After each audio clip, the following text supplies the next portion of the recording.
Welcome back, everyone. So in today's episode, we're going to go on a test drive to work out all the little bugs that are still in this car. If you haven't seen my previous episodes, I purchased this car for $1,000 with a blown clutch and a ticking engine. I replaced the clutch with an XTD Stage 3 clutch pressure plate and flywheel. Drove that around the block a few times and really like the way it feels. So far, it's grabbing really nice and tight, similar to what I believe an OEM would feel like. Being a Stage 3, that does kind of scare me because I was expecting a lot more aggressiveness from it. But in today's episode, what we're going to do is drive it as many miles as we can. XTD recommends that you put at least 500 miles on their clutch before you do anything abusive with it, and that you stay below 3,000 RPM. So we're going to go up to Los Angeles, which is about 1,000 miles, which is about 100 miles from here. And again, I purchased this car without ever driving it. It's being that it had a blown clutch, I couldn't move it, but I could start it. And of course, I did hear the ticking engine, which is valve lash coming from the passenger side valve cover. Now, I don't really think that's going to be a huge issue for today. Maybe in the near future, it may cause some serious damage, but who knows? I am hoping to make it all the way to Los Angeles and back, put at least 200 miles round trip on it. I want to really get this car on the track as soon as possible, so hopefully the accumulation of these miles is going to get me there to that 500 mile mark a lot faster. That way I can take this to, I'm thinking I'm going to do a quarter-mile run with the way it is, if they let me on the track with the way the engine sounds. As of right now, the engine is pretty much completely stock. It has a no-name Y-pipe and a MagnaFlow muffler, but aside from that, the rest of the car is entirely stock, engine-wise. As far as suspension goes, it does have Tanabe coilovers and what appears to be some eBay camber arms. Besides that, everything else is stock on it. When it comes to performance mods, those are the only things that I've seen on here. Today is going to be tackling all the little issues that come from driving this thing. Today, I'm hoping to find out what else is wrong with the car.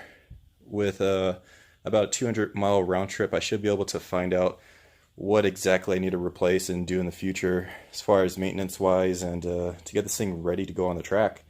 I did pull off the front bumper. Over here, you can see it was damaged right there, and being that the car is so low, it would catch just going in reverse in the driveway, so I decided to pull that off. I just screwed my license plate into the front bumper. Hopefully cops don't hassle me.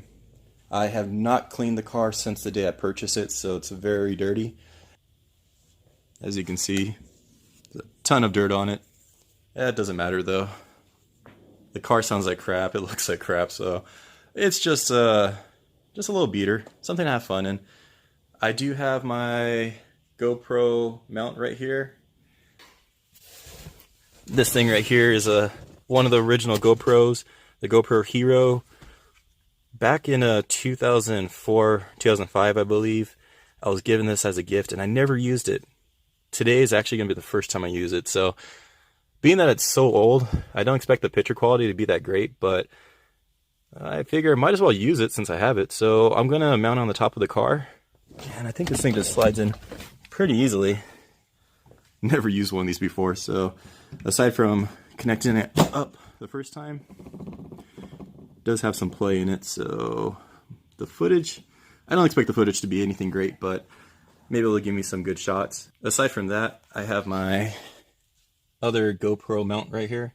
This is to hold my Galaxy S9, which is what I used to film on. That's what I'm using right now. Again, this is my third episode, so I'm not putting a huge amount of money into anything, whether that's my car or my camera gear. This is just to have fun, and it's a little project for me. Both a project for learning how to use YouTube and a project car for drifting and track racing or whatever I decide to do with it. So getting back to prepping this thing for driving this distance, all I've done so far is top off the fluids, things such as oil, water, and that was pretty much it. Man, this thing is filthy. One day I'll clean this thing, I promise. And seeing how I don't know if this car is going to have any issues, I did pack the trunk with some necessary stuff. Here I have my Craftsman toolbox with all of my sockets. I have a impact, a drill inside of here.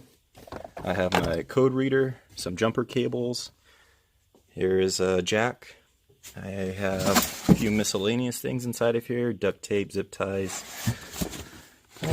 Everything that I think I will need. Here's a spare wheel. Now, this car didn't come with a factory spare wheel, so I just had to use a wheel that I had laying around.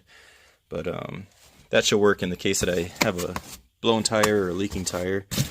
Hopefully I don't have to use any of this stuff, and today is going to be a nice drive. I'm just going to cruise this thing, no aggressive driving. Main reason for taking this car on a test drive is so that I can just put the miles on that clutch. That is the main reason why. All I want to do is get this thing on the track.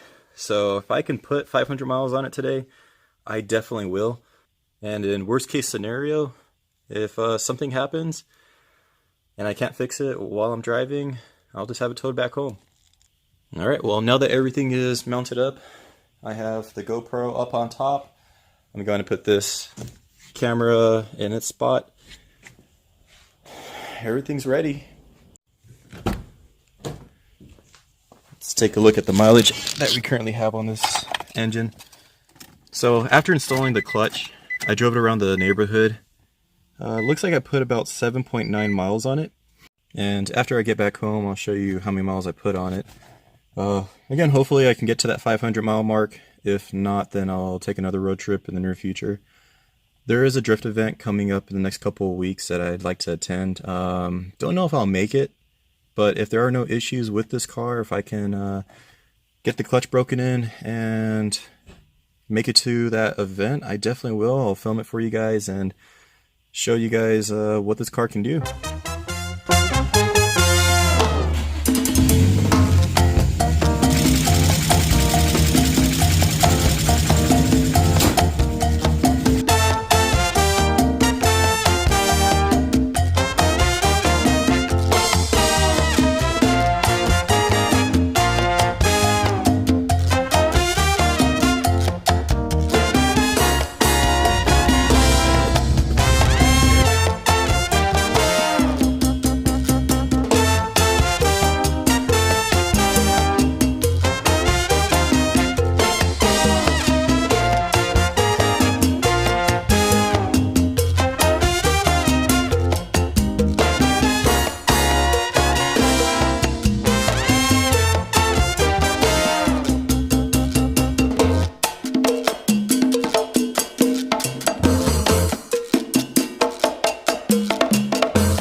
And we're back.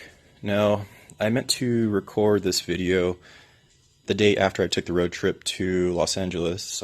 That day I drove from the Inland Empire area to Los Angeles, Griffith Park exactly, as well as going through the Malibu Canyons, through Santa Monica, and up to Glendora. But throughout all that, I only accumulated about 250 miles. Now, one thing I did notice when I was driving up there was that the clutch at about 100 miles started to grip really hard. That was something I was pleased about because I was kind of scared that having a stage 3 operate like a OEM clutch, that there was something wrong with it.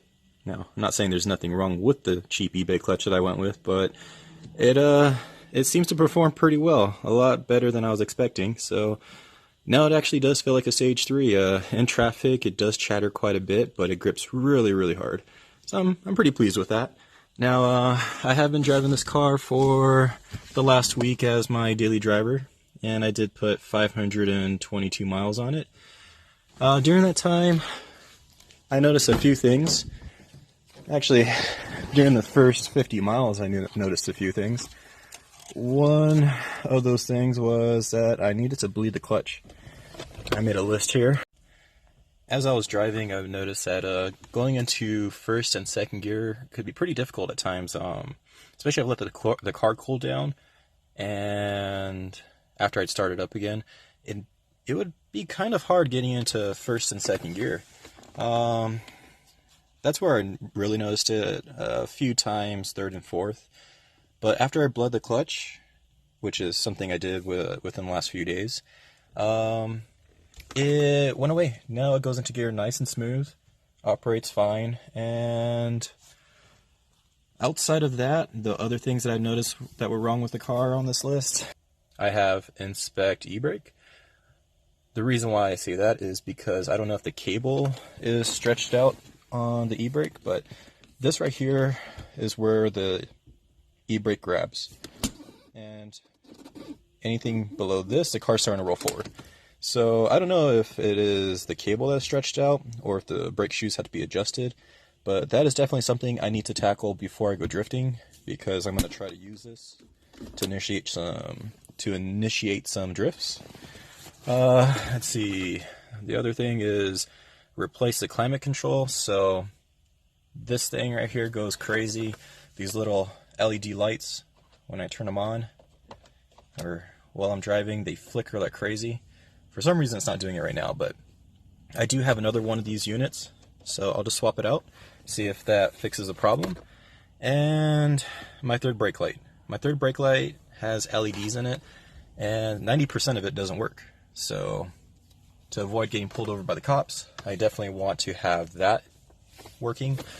This car does not have navigation anymore. I have a little pocket right here, which I like a lot more than having a navigation screen, especially since I have this. So this pocket right here has the DVD player in it. I was given this one right here, which is more storage space. So in the near future, I want to get this thing installed. This right here is the extra climate control that I'm going to swap out with this one. And aside from that, the car has done pretty well. Oh, you really want to listen to the way it sounds.